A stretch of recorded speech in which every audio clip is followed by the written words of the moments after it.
እንደነ አለ ምን ላይ ደረሳችሁ ብሮ? በእናት ልጁን እኔ ማታ መጨረሻ ላይ ነው የሰማሁት የሄድኩት። ተስማምተን ነበር፣ የተለያየ ነው ማታ። ጠዋት ደግሞ ሌላ ጭቅጭቅ ነበረ። ያው እዛ የሄዱት ሁለቱም ያልኩት ነው። አሁን አንተ ገባ። እኔ ያም አማራ ወክሎ አልሄድም፣ ይሄኛም ኦሮሞ ወክሎ አልሄድም። ርስቅ ነው የሰው ሀገር ላይ ያገናኛቸው። አንድ ቦታ ምሰረው አንድ ቦታ ምኖር ሰው አይደለም። ልጅና አባት ራሱ ይጣላል፣ ባልና ሚስት ራሱ ይጣላል። የተጣላ ሰው ደግሞ ማስታረቅ ነው እንጂ በዘረኝነት ይሄ ከሌሎ ይሄ ከሌሎ ብሎ ያማጎዳት የለበትም። ያለውበት ሰሃራ ነው። እኔ ያውቃለሁ ሰፈሩን። ድሮ ሄጃለሁ ሱዲ። ልጁ ይፈታ ያኛም ልታከም ያልኩት ምልክት ያስተላለፍኩት ገንዘብ አየ። ትናንትና እንደዛ ስልነበርኩት ዛሬም ደግሜ የነገርኳቸው ነው። አሪፍ ሀሳብ ነው። የተቀደሰ ሀሳብ ነው አይደለም? የተቀደሰ ሀሳብ ነው። አስቴ አንተም የተናገርከውን ለመስማት ሞክሬያለሁ። ትናንትና ኪያም የተናገረውን ለመስማት ሞክሬያለሁ። ያው ኦሮምኛውንም ቢሆን ትንሽ መስማታችን አይቀርም። ባንናገርም ትንሽ ይገባናል እና አንተም የተናገርከውን ለመስማት ሞክሬያለሁ። ኪያ የተናገረውን ለመስማት ሞክሬያለሁ እና ነገሩን እያጋጋሉ ያሉትንም ሰዎችን ለመስማት ሞክሬያለሁ። ግን አሁን በዛም ተባለ በዚህም ተባለ ይሄ ከዛ በጩቤ ተወጋ ከተባለው ልጅ ይሄኛው ነው ህይወቱ የሚያሰጋው። ለምን ይሄኛው የተደበደበው ልጅ ማለት ነው። ለምን ካልክኝ ደም ወደ ውስጥ ፈሶ ሊሆን ይችላል። ገባ? ጭንቅላቱ ላይ መተውት ሊሆን ይችላል። ስለዚህ ደግሞ ወደ ውስጥ ከፈሰሰ ህይወቱ ሊያሰጋ የሚችለው የትኛው ነው? በጩቤ ከተወጋው ይልቅ ይሄኛው ነው ማለት ነው አይደለ? ስለዚህ ቶሎ ሕክምና ይሄኛው ልጅ ቶሎ ሕክምና የማያገኝ ከሆነ በህይወት የመትረፉ እድል በጣም የሞተ ነው። ምንም 50% እንኳን ብለን እንኳን በደረጃ እንኳን ልናስቀምጠው አንችል። ከ50% የወረደ ነው። ምክንያቱም ደግሞ ወደ ውስጥ ከፈሰሰ 10% ነው ሊተርፍ የሚችለው። ምክንያቱም ደም በጣም መጥፎ ስለሆነ ማለት ነው። ስለዚህ ይሄኛው ልጅ በህይወት እንዲቆይ ከተፈለገ ሌላ ውስጥ እንዳንገባ፣ ሌላ ጭቅጭቅ ውስጥ እንዳንገባ፣ ከዚህ የባሰ ነገር ውስጥ ደግሞ አሁን እነሱም ያዩት ዛሬ እነሱ መያዛቸው ነው። ነገ ደግሞ እኮ ሌላ እኮ አማራ እኮ በቂም እኮ ተነስቶ እኮ ደግሞ ሌላ ልጅ ሌላ ኦሮሞ ሊያዝ ይችላል። እስከዚህ እንደዚህ እያን በሰው ሀገር ላይ ልንባላ ነው ማለት አገር ቤት ያልተዋል በቃ ብሎን ጭራሽ ነው ደግሞ ስደት ላይ እየወጣን ደግሞ አሁን እናንተ እንሰዳደባለን አይደል? እነዚህ ጌም ስንጫወት እኔ እናንተውን በአካል ብንገናኝ የምንደባደብ ነው እንደሚመስል፣ ወይስ አንተ እኔ ልታግተኝ ወይ አንተን ላግተ እችላለሁ? እኛ የምንናገረውን ከሆነ የምትሰሙት እኛ እዚህ ጋር ጌም ውስጥ ስንገባ ልንሰዳደብ እንችላለን። እኔና መባረቃ ሙልጭ ተደረገ እንሰዳደባለን። ያ ማለት ግን በአካል ብንገናኝ እንዴ አንተ እንደ ሙባረክ አንተ አጭር እንደ ረጅም እንደ ወፍራም እንደ ቀጭን እንደ ልንባባል እንችል ይሆን? ከዛ ነው እንጂ የሚፈጠር ሙባረክ ማን ነው? ሙባረክ ማን ነው? ይሄ ጃል ማን ነው? ጃል ማን ነው ስሙ? ጃል የእናንተ ልጅ ጃልብሳ። ያኛው ማን ነው? ይሄ የሚሳደበው ልጅ እኔ ያ ዳለቻ እና አሁን ጆከር ቢገናኙ አሁን እንደው ምን የሚያመጡት ነገር ያለ ይመስላችኋል? እንደሆነቱ ስንነጋገር በነገራችን ላይ ዳለቻ እና ጆከር ማታ አንድ ላይ ነው ጨፈራ ቤት የሚያድሩት። አያውቁም እኮ ህዝቡ። ተመልከቱ እንግዲህ የማነው እየጨፈረ እዚህ ቲክታክ ላይ መጣ አንበሳ ማታ አብሮ የጨፈሩ ቀን እዚህ ላይ ያም የአማራ ጀግና ትንሹ ምልልክ፣ ይሄኛም የኦሮሞ ጀግና የቄሮ መሪ። ይሄ እኮ የአማራ እና የኦሮሞ ህዝብ እኮ መሀይም ናቸው። ምንም አያውቅም እኮ ህዋ ህዝብ ናቸው እኮ በጣም እኮ። እኔ አንድ እኮ ቻይናዊ መሆን ደስ ነው የምለኝ። እኛ ቻይኖች እኮ አንሸወድም። ቻይናውን ክናረፍኩ ይሻላል። ቻይና ነኝ ናይጄሪያዊ ወኛለሁ እንግዲህ እኔ እንደውም ወደ ናይጄሪያ ቀረብ ብላለሁ። እውነቱን ነው፣ ጌታ ምስክሬ ነው። አሁን አንድ ጥያቄ ልጠይቅ። ገለልተኛ ሁን አንተ። እኔም አሁን ከኦሮሞ ገለልተኛ ሆኜ አንተም ከአማራ ገለልተኛ ሁንና እንደው ይሄና ይሄ ኦሮሞና አማራ ትልቁ ህዝብ ማለት ነው ማይዋደድ ከሆነ እንደምሉት ቃሜ ጥላት ከሆነ ለምን ይጋባሉ? ለምን ቀን ቀን አማራ ኦሮሞ የተጫወቱ ማታ ማታ ይባዳሉ? መልስ። ይህን መልስ። የኔ ጥያቄ ነው የጠየቅኛ። ምን ልመልስ? የኔ ጥያቄ የእውነት ቁም ነገር ለመናገር የኔም ጥያቄ ይሄ።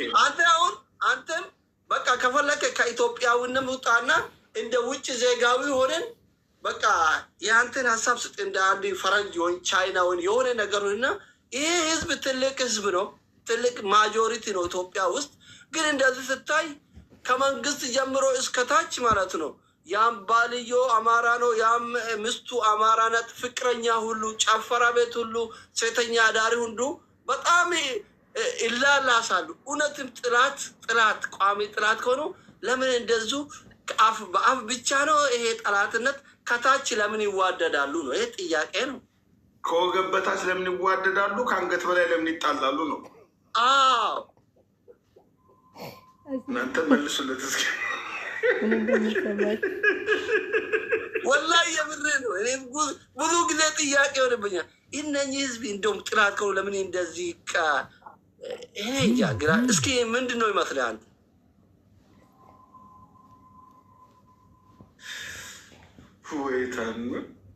ጥላት እንደው እንዴት ራቆት አንድ አልጋ ላይ ይተኛል ነው ጥያቄ። እኔ ጥያቄ እንደ ብሔርማ ይሄ ሁለቱ ብሔር ጠላት ከሆነ ቋሚ ጠላት ከሆነ ጥላት እንዴት አንድ አልጋ ላይ ይተኛል ነው? በኡሹማ በፍቅረኛ በባልና ምስት እንዴት?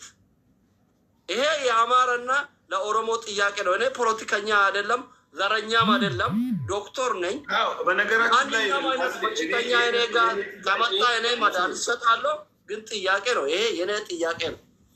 አስሌ ይሄን ጥያቄ እኔም የዛሬ ስንት ወር አካባቢ ጠይቄው ነበር። ይህን ጥያቄ እውነት ለመናገር ጠይቄ ነበር እኔ። ምክንያቱም አሁን ብድግ ብሎ የትግራይን ህዝብ የሚሳደቡ አሉ። ግን ቆንጆ የመቀሌ ኮረዳ ቤቱ አለች። ብድግ ብሎ የአማራን ህዝብ ሙልጭ አድርጎ ቁረጠው ፍለጠው ሲል ይውላል። ግን ቆንጆ ወየጎጃም፣ ወየሸዋ፣ ወየጎንደር፣ ወየቤት አማራ ቆንጆ የኮረዳ አማራ ቤት ውስጥ አለች። የልጆች እናት ያውም ልጆች ወለደች፣ 2 ወይ 3 ወለደች።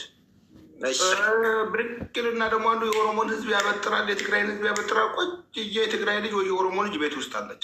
እውነት ሀቁ እኮ ይሄ እኮ ነው የሚነገረው። ሀቁ እኮ ይሄ እኮ ነው። ግን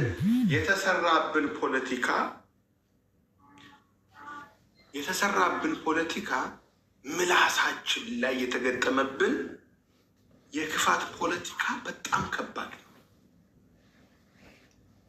አሁን አስሌን የእናንተ ጌመሮች አይደለም ጌም እየተጫወትን ካናደርግኝ የምሰድብህ አንተን የሚያናድድ የሚያበዛ። በነገራችን ላይ ይሄ እኮ ነው እንደዚህ ያደረሰን። በነገራችን ላይ እኔ ባለፈውም ስናገር ነበር።